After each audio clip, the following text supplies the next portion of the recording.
Did you watch the season finale of Invincible? I did not. I'm waiting for Barbara. Oh, okay, yeah, I'll watch that tonight. She got hooked on it, and I was surprised that she got into it so much. Yeah. What's your thoughts? Because you said you didn't like it at first. I think I was just not in the right headspace. Yeah. But that's not what we're here to talk about. We're here to talk about something else. Yeah, well, I can still talk to you about it. No, I was just curious because the last time we had talked about it, you had said you didn't like it, but you liked the boys, and now all of a sudden you liked it. So I was just curious what the shift was.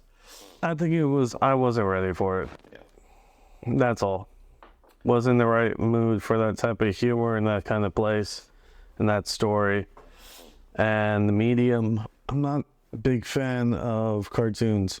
No, I am. I don't think so. Let's be fair. I'm not a big fan of cartoons. However, I think that when you go from live action to animation, there's a lot more that is possible for like with the actual scenes. Mm-hmm. For a lower budget. Well, I mean, the great example of that is like it's a series like Last Airbender, which we've talked about on a previous, episode.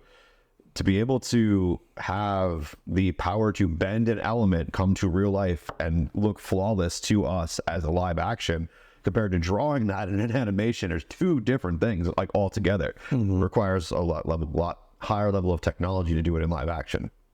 So I think there's a great animation is a great medium for telling stories that, especially fantasy-based stories where things are very exaggerated, anime style. And not for much longer with AI.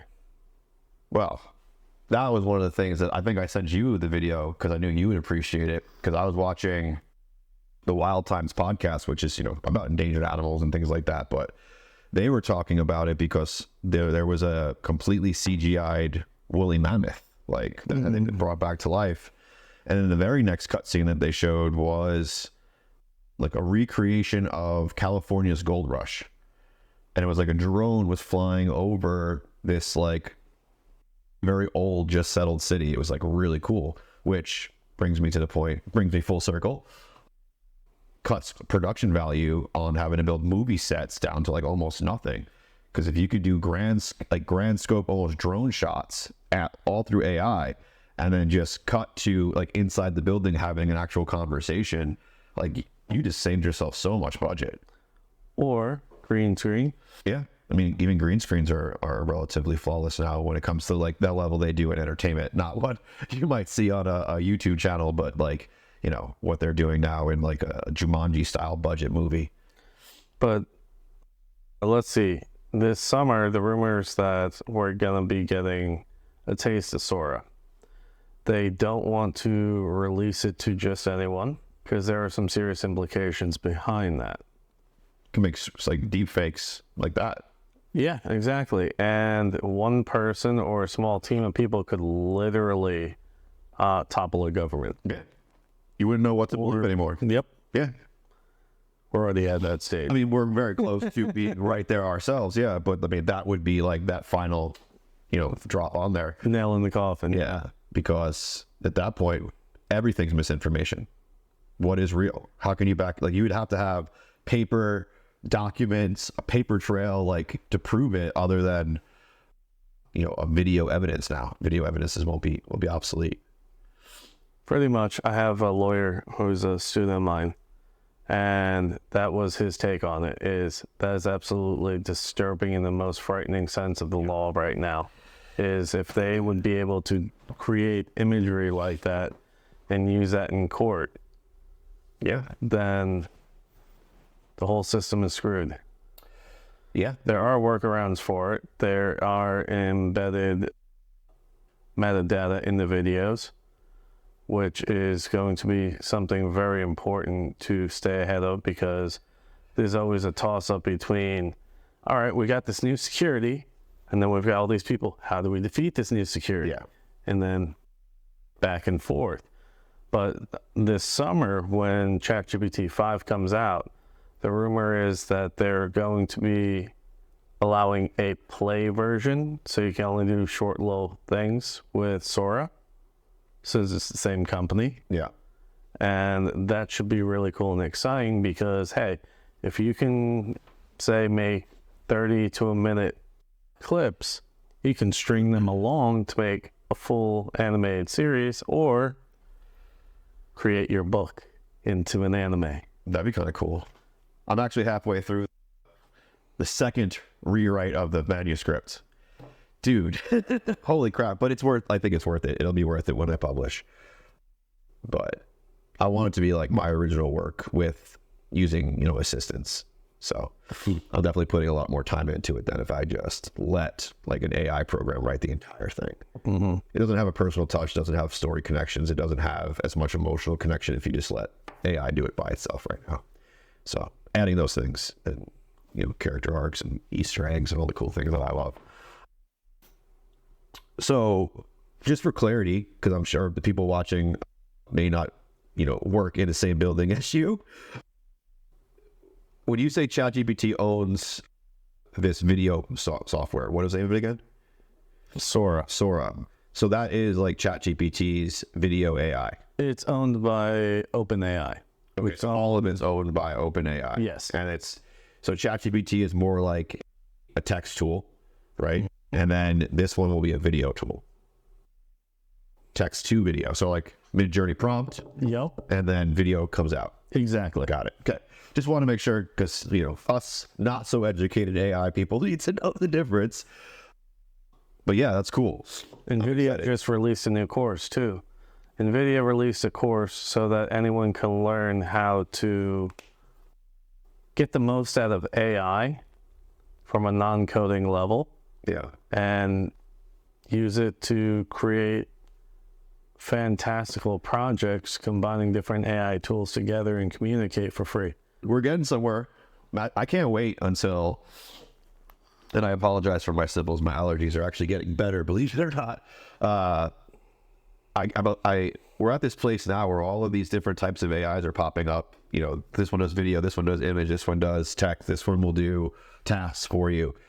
We have robots that'll do your dishes now, right? It's pretty crazy. Have you seen that? When all of this technology merges together, where it's like that little nano thing on your hip, where it's just like all right, I need dinner prepped, I need the dog walked, I need these, and your house is doing it for you as you're just like in your little nano thing. That's gonna be cool. So this paralyzed dude right now had that chip. Neuralink? Yeah. First guy with Neuralink, I saw that. Very Did you? Oh, I didn't. I saw a very quick clip of him talking about the experience. I don't know much about the research on it. Well, they just did this other report on him recently, and he had a very long sleepless night. Playing games. Yeah. That's the clip I saw. Yeah. He decided that, it was the first time he had been with the Neuralink that was like unsupervised, basically, where he was like, they're not making him walk through tasks and do these different things. He just got to be with it. And he was like, video games. So he played Civilization like all night long, which, before that, he couldn't do it all without help. And now he can move a cursor with his mind and play games. It's like, just the beginning. And then now they have the one robot, which has the AI software built in, and it acts as an assistant. It can, if you ask it questions on what's on the table type stuff, it tells you what's on the table. Now it says, based on the objects in front of you, please put everything in its respective places. Yes, I've seen this clip. It's really cool. And it goes and moves the dishes into the dish rack, stuff like that. That's probably the one you were talking about with the dish. Pretty sure that's Boston Dynamics. That's their company that does that? I'm not sure who it is. Dishes on the table, like that plate and cup, are likely to go into the drying rack next. Can you put them there? Of course.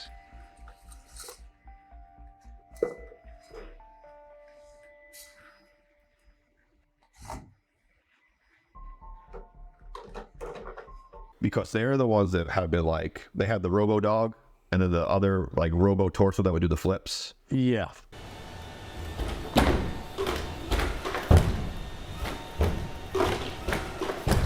Like, they've been building robots for a minute, and now that we have AI that we could add to it, like, we got Although military uses coming for us all. The military uses stuff from Boston Dynamics. Yeah, I mean, they've really advanced the technology. You know I'm talking about the mule, right? No, I'm not familiar. So it was developed for your field. For like Scouts trekking through the field. Okay. Yeah. So Trekking around. it's essentially like a headless mule. Oh, you know what? I have seen this. And they just load it up with pack. Yeah. And it just walks and stays in formation, or it can track ahead or trail behind. Yeah. So it doesn't make the noise. Crazy. Yep. Imagine what's their stealth. Like this is just, they move, it sounds like a tiger walking around. Like they figure that out. That's going to be nuts. That will be creepy. All right. Back to the topic that we're supposed to be on. Super excited. Very jazzed up. This has been a long time coming. Been talking about the trailers, been talking about, with you anyway. We've mentioned it a couple of times on previous episodes. I'm a huge fan of all things fantasy, hence why I'm writing a fantasy novel. And this MonsterVerse has been something I've loved since a little kid, since like the old days of the Shoho, like original Godzilla, original King Kong climbing the Empire State Building. Very bad anime, very bad back then. But this, holy crap. This world has more secrets than we could possibly imagine. My opinion, 10 out of 10, best MonsterVerse movie created yet, which is exactly the text I sent you as soon as I walked out of the theaters. Took both of my boys to go see it, and they, on the edge of their seats, loved it. They were laughing, having a great time. Some of these might be a little bit of spoiler. I'm going to do my best not to spoil it for you because, please go see it. It's so freaking awesome. You won't regret it. But when Kong first, finds Scar King's camp and the dude's, yelling in his face and he just goes and just, sends him across the room, my kids were bawling. They were like, that's so funny. That's awesome. And then some other things that, the Suko, the baby ape, does. Is that a mini Kong? Mace was like, that's hilarious. He's talking about the baby Kong all the time. Yeah, he was being all cute and stuff, and then yeah, well, he was like the decoy for that raiding party, right? So he would fool or trick whatever the thing was, and then the other guys would come in and ambush. That's basically what, because as soon as he screamed, they ambushed. And but Kong's badass and you can't mess with him. I feel like I needed to know more to follow everything that went on. Well, ask away, brother, because I may or may not be a bit of a nerd when it comes to the MonsterVerse. No. So when we're in the movie, we're going through everything. It felt extremely rushed to me. Yeah, it's very fast paced. Very fast paced. A lot of the critics for the last two movies were the fact that it was not enough monster storyline, too much human, very slow, drawn out. We wanted more battles, more monsters, more action. And so Adam Wingard, the director, he directed the last one and this one, was like, heard, got you. We're going to completely feature this thing around Kong. We're going to give you way more backstory, way more of just solo monsters with no humans around for translation. For centuries, there was harmony.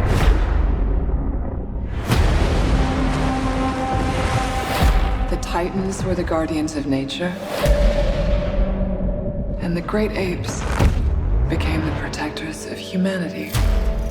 And we're really going to speed these things up. They also had to fit a very huge storyline into a 2-hour movie, so that all of that together made it very rushed. Mm-hmm. But also, I feel like there wasn't, in my opinion, also being a nerd of it all the keys points were hit. Everything, there was a lot of loopholes closed and things moving forward that opened up for more things. But I felt very entertained and very satisfied. So that Scar dude, was I supposed to know about him beforehand? Is he featured prior? No.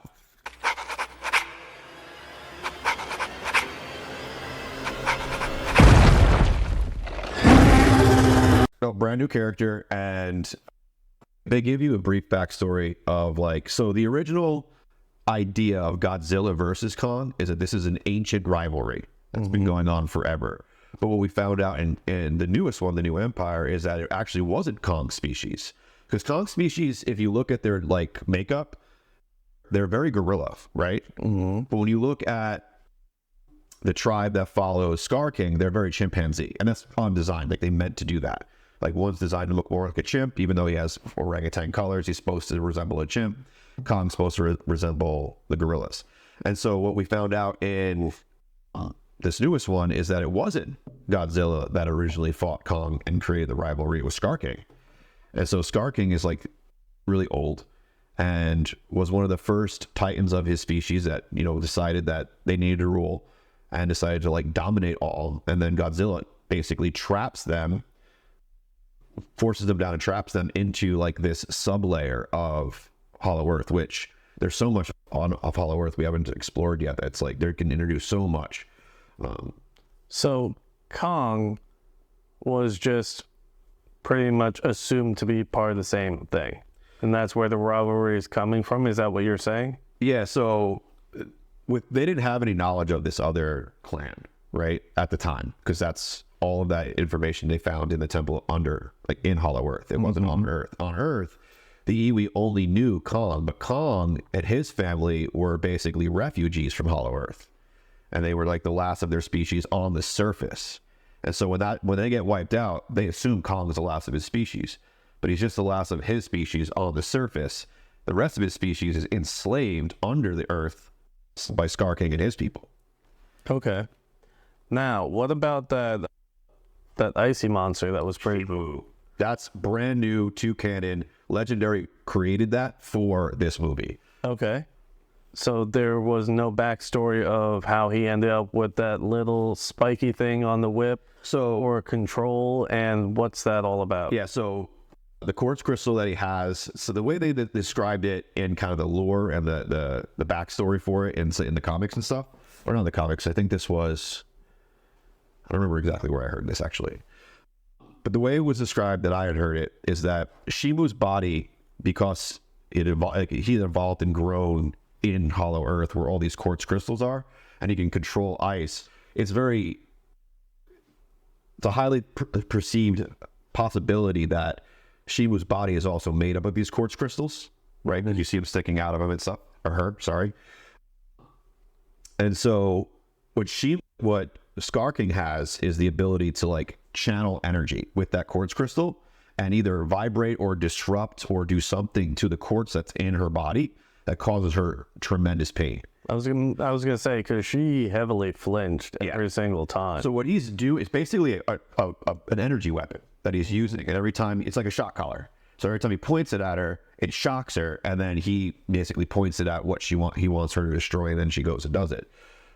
Which is, you know, spoiler alert, the whole reason that she even listens to him, and the whole reason that when that's no longer a possibility, he's no longer a ruler. So what do you think of the tribe in Hollow Earth?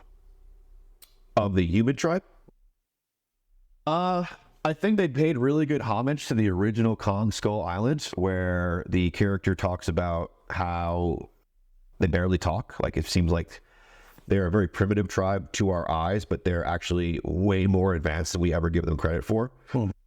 They paid homage to that, right? Because again, much like Kong, the Iwis on the surface are just a portion of the tribe you see underneath.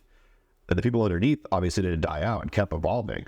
And so they have these technology they can use with quartz and sound, and they can manipulate liquid and do all these different things that the tribe above never had access to, because they went into a world that was like, shit, we got to survive. We're down there. Mothra gave them that sanctuary.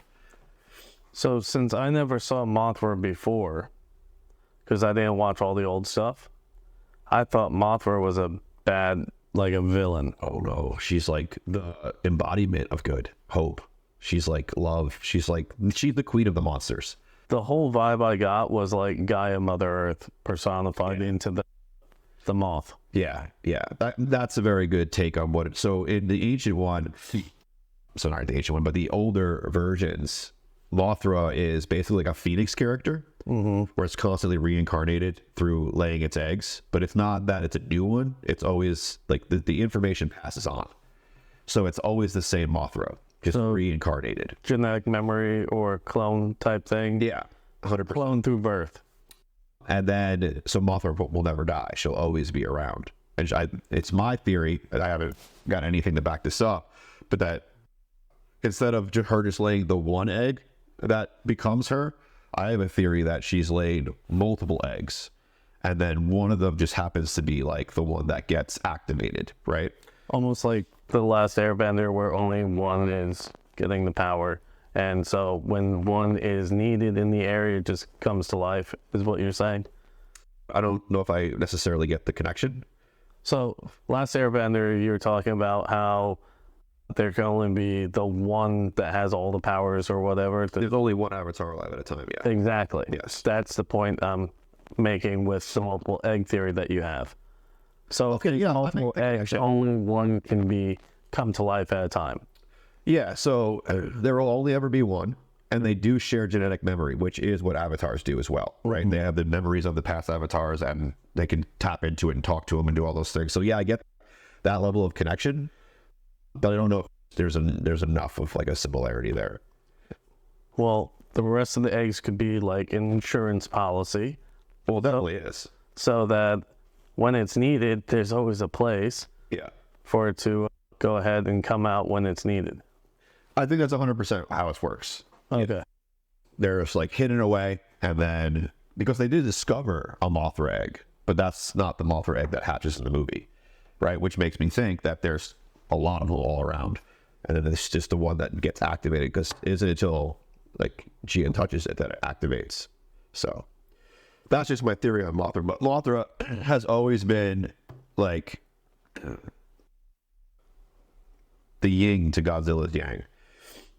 So it's always been a supporting character, never really been an well, maybe it was an enemy in the original Mothra. It's been so long since I watched that one, I don't remember.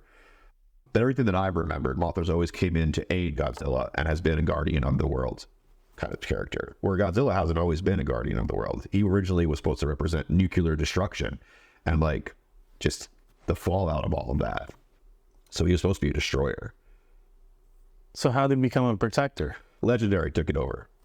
So in Shoho days in Japan, that's what he is, and that's why Godzilla -1 goes back to that. Okay. More of the destroyer character. I enjoyed that one. A lot of people did. I haven't seen it yet, but a lot of people really enjoyed it. Oh, you didn't see? I'll watch it when it drops on streaming. Barbara did not like it. Well, it's because she's so used to the MonsterVerse now. No, she grew up on the originals. Really? Yes. 'Cause I thought she was like a MonsterVerse fan, like the modern. She does like the new ones, but she grew up with the originals too. Yeah. I think that they're both good, but they're very different. Very different. I think she was looking for more of the modern, and that's why she was disappointed by it. Yeah. No, he was a great enemy in the old ones. Like, we were looking for ways to stop him from destroying the world. I think that's where I got a lot of my confusion around when going into this one after watching -1. Well, they're two different Godzillas, 100%. Yeah, the Godzilla that we have in the legendary world, or what we call the MonsterVerse, is a protector of the planet, of someone who keeps the balance. That caused a lot of confusion. Yeah. Was Mothra ever like that? Like evil, or no? She was. Mothra's always been good. Okay, so even in the original old ones? Yeah, she has a like in the old ones, she has a psychic connection to these twins who are like the priestess of Mothra, and basically has a telepathic connection to her, where Mothra can speak to humans through these twins. And so she's always been a protector of mankind. She's always had, the ability to like be there and do that, and reincarnate to do it too. That's always been in the lore. Her being as powerful and being able to transfer her powers and do what she did in Godzilla vs. Kong, the previous movie, like that, I've never seen that before, but that was pretty cool addition. Okay. So I like how they had, when Kong and Godzilla came up, they were a little spiteful, and there was this non-verbal communication between the two of them before they kind of like, hey, truce. Yeah. Right? Like, I dug that whole vibe that they had back and forth. They did such a good job without using actual language. Yes. To demonstrate. One of my favorite parts of the movie. To demonstrate exactly that nonverbal communication that they had. There was so much being communicated without language in most of the movie, because of the apes interactions, then Godzilla with Kong, Godzilla with Mothra. Like, every time these titans are interacting with each other, it's just nonverbal communication, but you could feel what's going on. That scene too, that you're talking about specifically, where Gia's like, hey, we're gonna need some help. And Kong's like, really? Like, all right, fine. And he goes and does it. And he's like standing there, and he does his roar. Godzilla does his roar, and Godzilla leaps and dives in. As soon as he knows that Godzilla's on his way, you see him. He's like looking around. He's like, how far away from that portal am I? Can I throw him? He's like trying to figure it all out. But you can like see him like without any words, without doing anything. Like you can see him thinking. It's pretty cool. That was the beautiful thing about that for me. Oh, and talking about the whole nonverbal communication, I thought it's a little off that, but I thought it was absolutely hilarious talking about that little baby ape thing. Yeah. When he picked him up and just used him as a weapon. Well, yeah. I lost my freaking shit at that. I was like, Yeah. it's like one of those, you want to laugh. It's like, is it appropriate to laugh? That was freaking hilarious. Well, I mean, fair enough at that point in the story, everything was trying to attack him. So he was like, I'm going to win. Yeah, but at the force that he swung that little dude, I thought for sure he was going to be dead. Yeah. Well, apparently not, because he's going to be in my opinion, he's going to be a significant character moving forward. And I do love the show of honor that Kong had when he caught the slave ape, or the one that fell off the cliff. When he caught him by the arm, he's like, come on. Yeah. I don't want you to die. Yep. And then after he kind of screwed him again, he's like, oh, fuck this. Yeah. That was good. I like all those small little scenes. Well, yeah, that's part of that nonverbal communication too. Like, you know, when Scar King's yelling at everybody, just roaring and walking around, clearly having a conversation in their native language that we have no idea what they're talking about. You can feel it. You know, he's mad at Zuko for bringing Kong. You know, he blames him for what just happened. You know that anybody, like the guy who protects him, he takes his anger out on. Like, you can feel the whole conversation without ever actually being a conversation. If someone has never seen any of the movies before, is there a prerequisite of what they need to see in order to understand this movie? I mean, you're going to be left with a lot more questions. And so you're going to want to go back and watch the other ones 100%. I think that this movie can stand alone because of how fast-paced and entertainment-based it is. Mm-hmm. You're learning more backstory than any of us have ever known before in this specific film. So yeah, you're getting a full download. You're going to get a good storyline. You're going to get tons of action. You're going to get a great movie. But my suspicion is that once you're done with it, you're going to be like, why did Godzilla get mad at Kong? Why did they think Godzilla was the only surviving member of his family? And so you're going to want to go back and like figure out like why the storyline progressed. And anything from the 2014 Godzilla on is considered canon for the MonsterVerse now. So even the Monarch TV show has canon that falls into the MonsterVerse now. Canon meaning facts that fall into that specific universe that are like factual. The only thing that I knew of canon before, I felt like it was made up specifically just for the Star Wars universe. The word canon? Yeah. I mean, that's definitely where I probably started hearing it the most, is whether, you know, this specific spin-off or book or, you know, short TV show that they do on Disney now is canon to the actual bigger movies. You know, what is it now? 9 movies, 10 movies that they did. I think it's 9. So there are how many movies of this? You just said 9? Of Godzilla? So we have Godzilla. We have Godzilla, King of the Monsters. Oh, sorry, we go back. We have Godzilla. Then we have Kong Skull Island. Then we have Godzilla, King of the Monsters. Then we have Godzilla versus Kong. And then we have Godzilla X Kong. So we have 5 full-length cinema movies. And then the 8 or 9 episodes we have for Monarch. Okay, and that's all part of this MonsterVerse now. MonsterVerse. That Legendary owns, yeah. So everything prior to that was not MonsterVerse. No, that was owned by, I believe it's Shoho, that's the name of the company in Japan that owns it. So it's like the Shoho era versus the Legendary era. Okay. Yeah. Because of the way that we have advanced technology, I like Legendary because, I mean, when you talk about cool looking monsters, flawless fights, like, what I would love to go and see as a young kid all the way up to now, that's it.